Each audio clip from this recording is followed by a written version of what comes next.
La récolte de champignons sauvages est une activité agréable. C'est un peu comme une chasse au trésor. Et puis on prend l'air en tentant de trouver de quoi se régaler. Maxime Labbé, diplômé en bioécologie et étudiant en agronomie, nous parle des conseils de base utiles lorsqu'on pense à s'initier.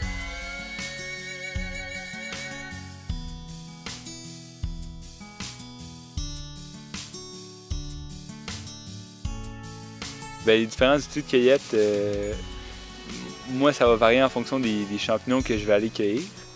Comme les petits champignons minces là, que je peux facilement couper le pied avec une paire de ciseaux, c'est ce que je vais préférer parce que ça va plus rapidement pour moi.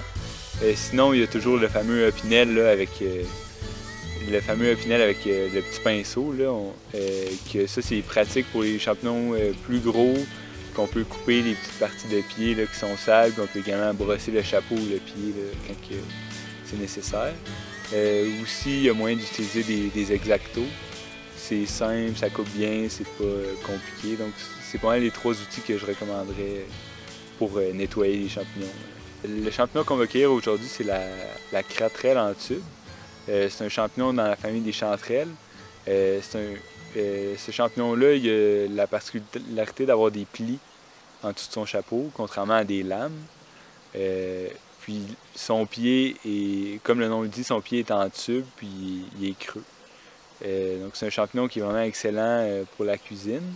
Il n'est pas vraiment cueilli de façon commerciale parce que ça prend quand même du volume là, pour faire des quantités. Mais c'est un champignon qui est excellent, qui goûte un peu les noisettes, là, qui va sentir un petit peu le fromage, même lorsque séché. Moi, ce que j'aime beaucoup faire, j'adore faire des risottos avec, du riz aussi, c'est vraiment excellent. Je dirais que c'est un champignon qui sèche bien aussi. Donc, tous mes surplus, je vais les sécher puis je vais en avoir pour l'année. Pour ce qui est de la production de champignons à la maison, il y a plusieurs options disponibles. C'est certain, il y a plusieurs variétés là, sur le marché qu'on peut cultiver. Il y a deux grandes méthodes, il y a deux grandes façons de procéder. La première, c'est de le faire sur du paillis, par exemple, ou de le faire sur un substrat directement au jardin. Ça peut être super intéressant. C'est certain que ces champignons-là, tout dépendant de dans quoi ils vont pousser, ils peuvent être plus ou moins sales là, aussi. L'autre méthode aussi qu'on voit quand même fréquemment, c'est sur bûche ou sur bio.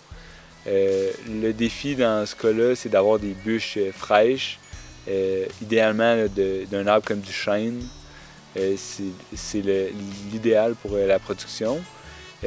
Pour ce qui est là, des bûches, on recommande souvent le shiitake, qui est un champignon asiatique là, qui produit généralement bien sur bûche.